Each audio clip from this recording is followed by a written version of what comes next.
Hey guys, welcome back to my channel. It has been raining since I got back here to work. I haven't seen the sun since I left Portland, which was a couple days ago, but it's just so sad looking here. It's just not making for the best views, I guess you can say. Believe it or not, we are at the last week of this assignment, and I could not explain to you how happy that makes me. I'll explain more about that in a little bit, but I thought I would do a little sit down and chat with you guys. I want to vlog my last week here on the coast. I've just been working the last few days. The end of my contract will be on Tuesday and it is now Thursday. I'm actually off today, but then I'll be working the next few days before I leave. I am really excited to leave.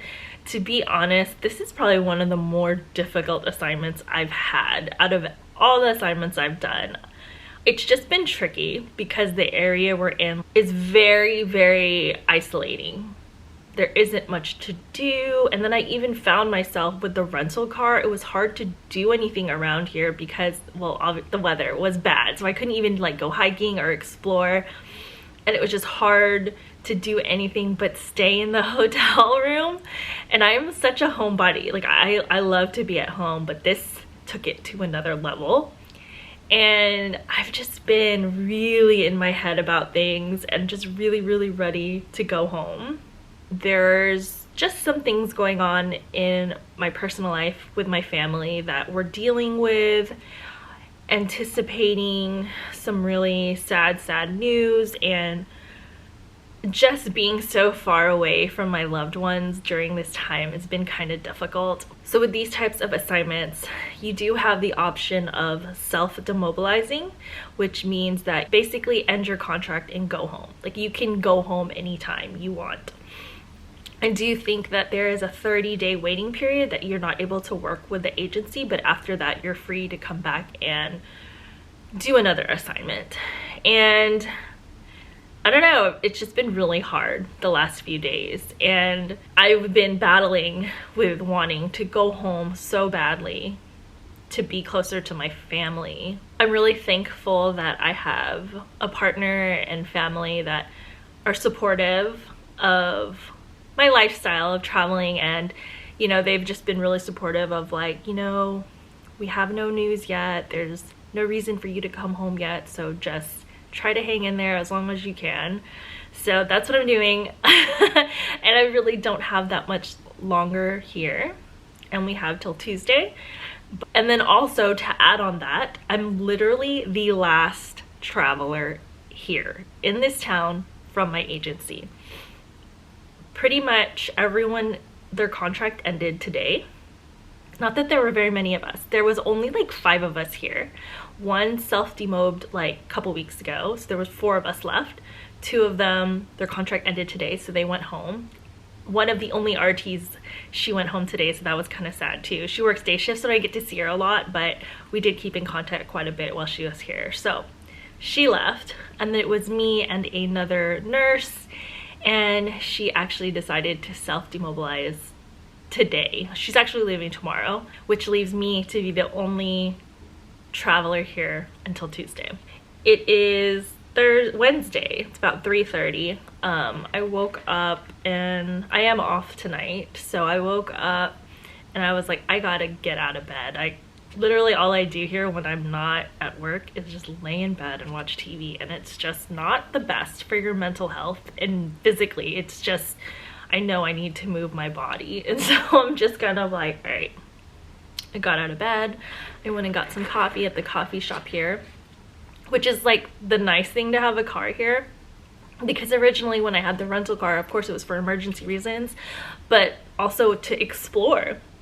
Like I wanted to drive down to California, check out the redwoods, just see other areas here, but with the weather being so bad, it completely ruined all my plans. So luckily, even though it's raining, because if I didn't have my car, I'd have to walk everywhere, I was able to get some coffee, and then I went to the bakery next door and grabbed some pastries, and I just got some pastries for the hotel. I always try to get something for the staff the hospital staff, and also if I'm staying at a hotel, because 9 times out of 10 they're the only people you really see during these assignments. And I've lucked out and met some pretty sweet, nice people during my travels, and the hotel staff here is definitely super sweet. So I bought them some pastries just to say thank you for being so sweet during my stay here, and so they were really appreciative of that. So, you know, I've just haven't been feeling, I've been feeling kind of down the last few days, so I was like, oh, maybe doing something sweet for somebody else will make you feel a little nice, and it kind of did brighten up my day a little bit, so that was nice. But I've just been here in the room talking to family and friends, and yeah, I'm going to work out in the room. There's really nothing for me to do but that. I'm just gonna try to get through the next few days and just really power through. When I tell you I have never been this excited to go home, I have never been this excited to go home. I just want to share that with you guys because I want you guys to know that when you do travel, there are definitely some cons, negative aspects to traveling, and I think being away from your family and friends, especially if there's something going on in your personal life, of course it's always nice to be around friends and family. So it's hard when you're out here and you're working and you don't get that instant gratification from your family and friends. So that's just kind of where I'm at, the situation I'm in. So I think I'm just gonna take you guys along for the next few days. I'm gonna vlog because I love vlogging and I love editing the videos, so anything to make me feel a little happier, I'm gonna do it. So I am going to, I've already even just started packing to go home because, like I said, I'm not sure the outcome of what's going on in our family, so I'm just preparing myself for the worst and being ready for anything. But yeah, so yeah. The sun finally came out today.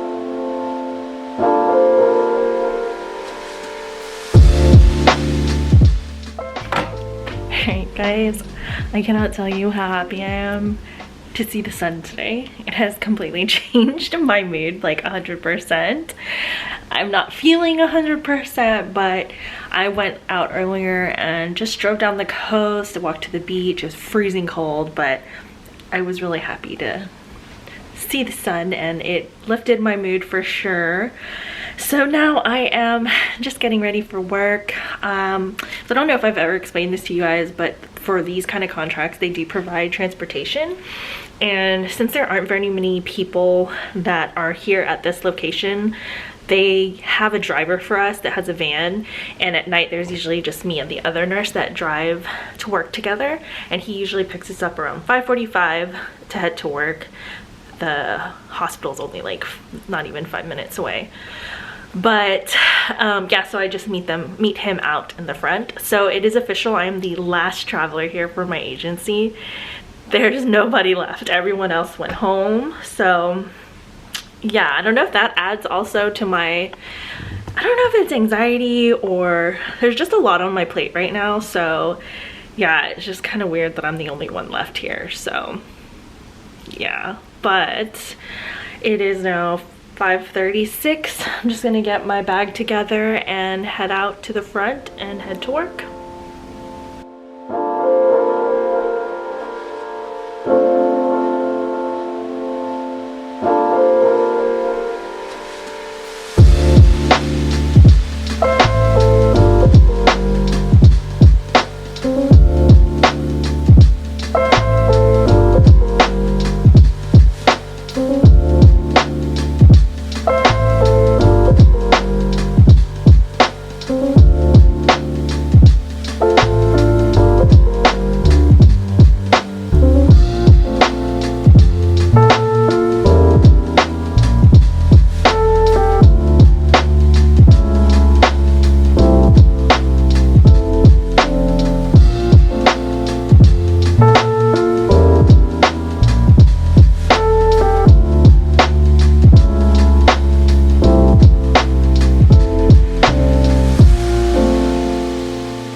Alright guys, I am now at work. I got report and I kind of cleaned up my area, which is usually the first thing I do whenever I get here. Kind of turn the lights on because I don't like it when the lights are off, especially because I'm here by myself at night. So the load, so typically here, it is a small hospital. There's usually never any scheduled treatments.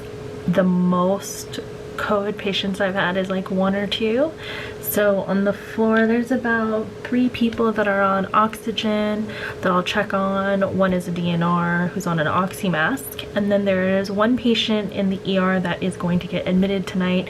He is COVID positive and on an oxy mask. I believe he's on like 4-liter oxy mask right now. So that'll be a guy I'll check on later on when he gets admitted. But as of right now, there's really nothing for me to do. Yeah, I will keep you guys posted.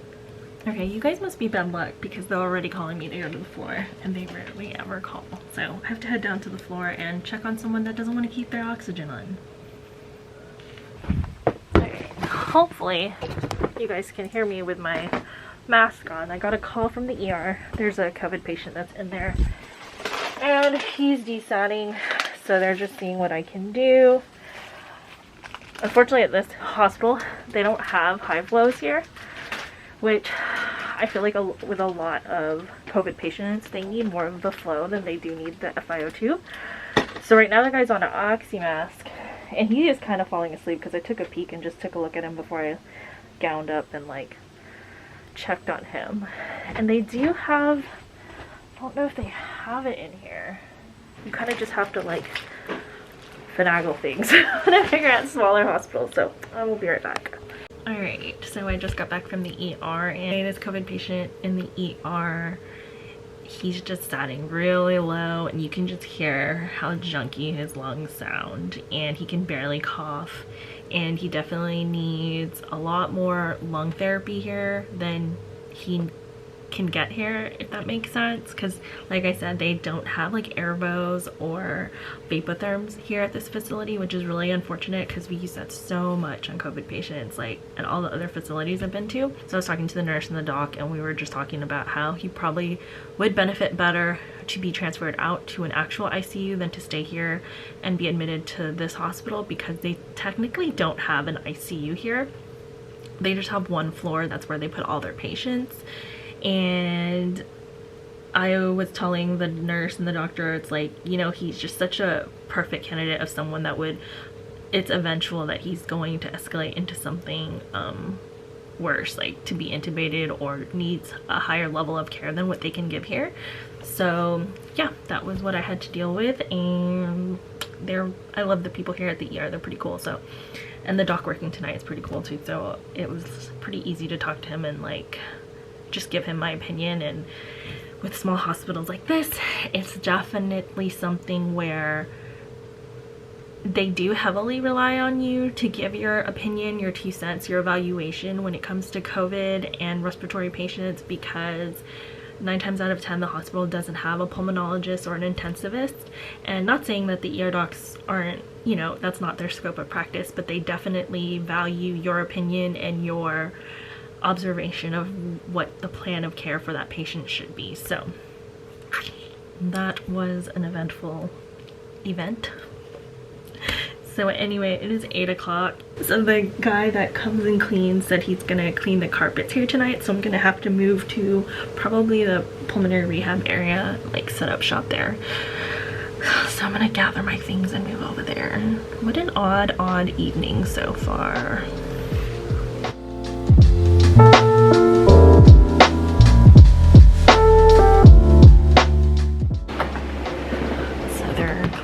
Carpets in the department, so I'm in the pulmonary rehab area, and it stinks so bad. The guy was so nice and warned me how bad it would smell, but oh my god, it stinks.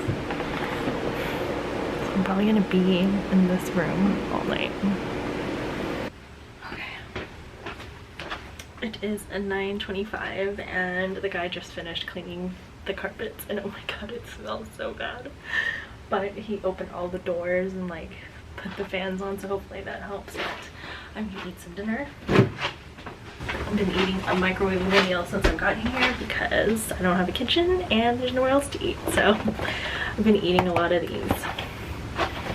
This is actually pretty yummy though, if you want to try this one out.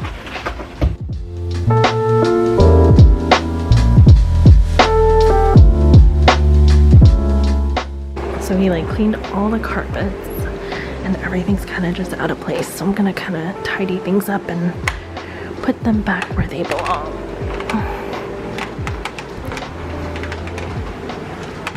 You can see he has those fans on for us to kind of clear it out. So some time has passed since I last spoke to you guys. I haven't really had anything to do on the floors or in the ER. I just ate and then I've just been kind of hanging around here, and I thought I would just share with you guys that tonight will be my last night here in Oregon. I think I talked to you guys yesterday about how there were some things going on with my family, and basically I need to fly back home tomorrow in order to make it in time for a funeral. It's been a really hard couple weeks for my family and I, and it wasn't a sudden passing. It was something we knew was happening. We didn't know exactly when.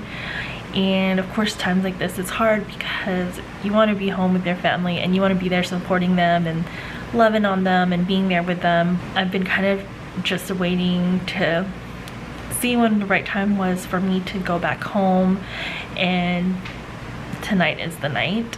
Unfortunately, I spent the last hour basically letting the agency know that I am self-demobilizing tomorrow. I had to call a phone number in order to let them know that I'm leaving tomorrow and that I need my flight home, because they do provide your flight home. They provided my flight here as well.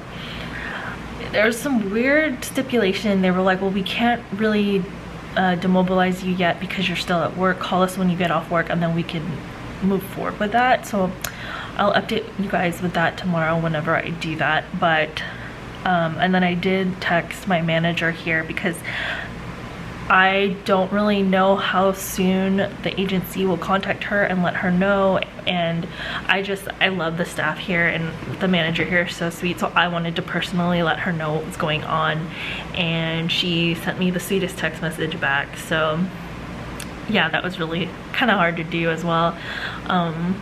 But yeah, so everyone knows I'm leaving tomorrow, and just a lot going on. I feel like that's been a lot of my stress too the last couple days, is because it was a lot of there's a lot of moving parts with me to go home, and it's just such a process because, for one, of course, I'd have to let everyone here know because like I am the only RT here and I had 4 days left on my contract, and so now they're gonna have to find coverage. So that's why I wanted to let the manager know right away so she could find coverage and it wouldn't be too hard for them.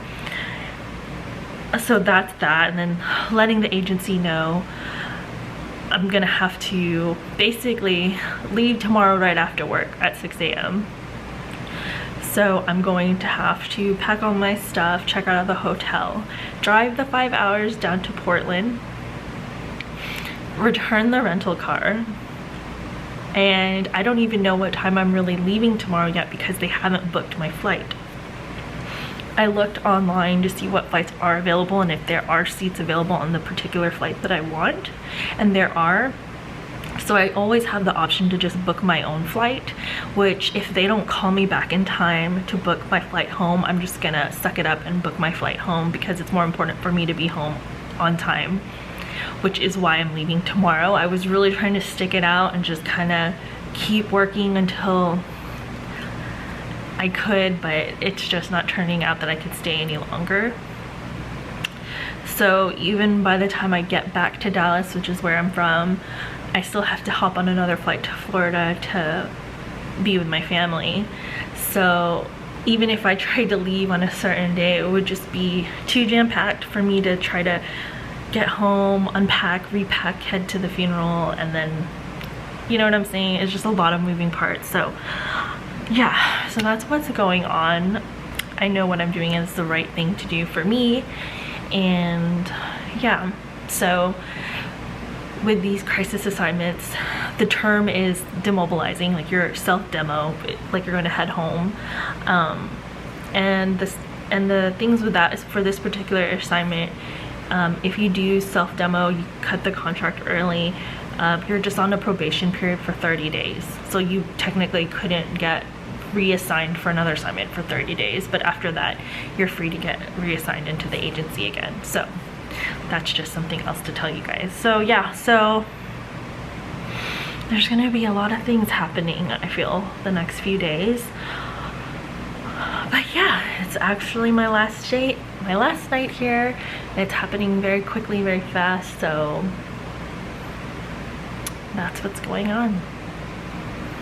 So yeah, it is 11:42, so a couple more hours left in this shift.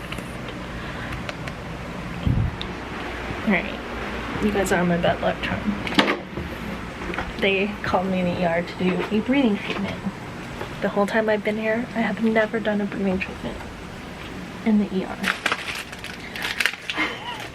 I'm just complaining to complain, guys. So I'm gonna go ahead and grab what I need in here because I'm not really familiar. They have the stuff in the ER, but I'm already here and I know where all that stuff is.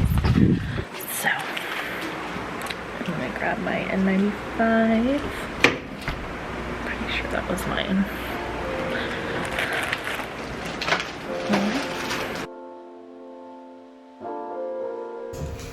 3 o'clock.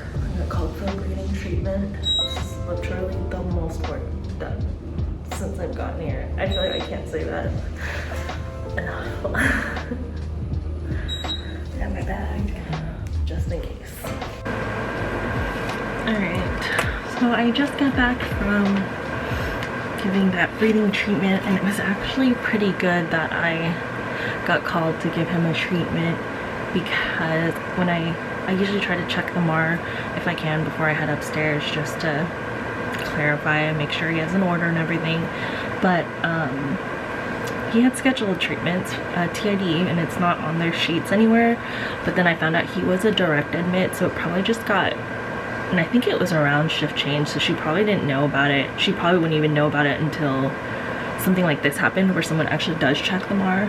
So it ended up being really good that I did it, and he's a nice old man, just talking to me about life and all that. So happy I can take care of that for him. So I'm gonna add his scheduled treatments to their sheet. It's not anything typed out, it's all written by hand, and to be honest, they don't really even update it very often because it doesn't change very frequently. So, and tonight I've already added a few changes to this. Gosh, the light changed really bad. So anyway, I'm gonna take care of that. Almost 3:30, so 2.5 more hours. Like I said earlier, I am driving straight to Portland in the morning, and I haven't really been able to sleep. I was hoping I can kind of just close my eyes for a bit, but I think I have a lot of anxiety because I know that I have like a whole day of traveling. So wish me luck. But yeah, let me just finish charting, and I'm going to update their sheets. 5:15, and I am just waiting for my relief to get here. She'll get here at 6. I'm pretty tired. I just couldn't really close my eyes for a good minute. I think I should, like I said, there's just so much on my mind. So, oh boy, pray for me that this drive will be okay.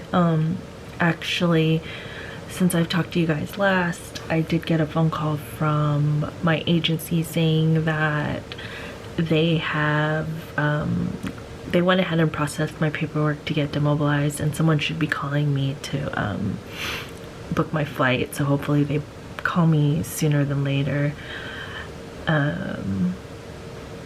because of course, you know, if it comes down to it, I will just book my own flight because I do need to be home. But I also have to book another flight to get to Florida, so I'm just kind of thinking like, oh gosh, that's like 2 plane tickets in like a day. So it would be nice if they paid for my flight back home. But I'm just gonna kind of fix everything here, check the system, make sure no new orders got placed, and yeah, that's gonna be it for my last night here.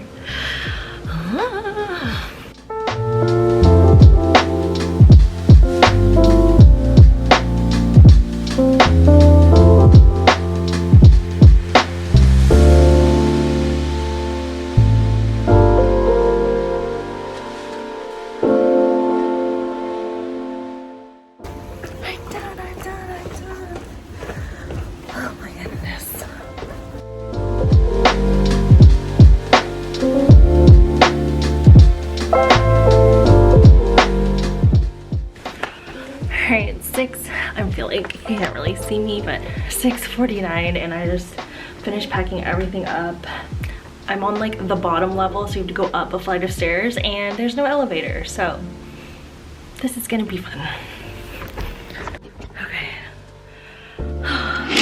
A hotel with no stairs is like a traveler's worst nightmare. And then like as I was bringing the luggage up, the agency called to book my flight. So I got on the 2 o'clock flight. So it is already almost 7 o'clock. I need to check out of the hotel and then I'm heading to Portland and I need to return the car and then I'll be one step closer to home. So, and the sunrise is looking so beautiful outside and I am ready to say goodbye to this room. I'm thankful that you kept me safe and yeah, just thankful for this experience and ready to go. So I'm gonna do one last check, make sure I got everything. Oh yes, finally. This room is a hot mess, but thank you. Thank you, 104.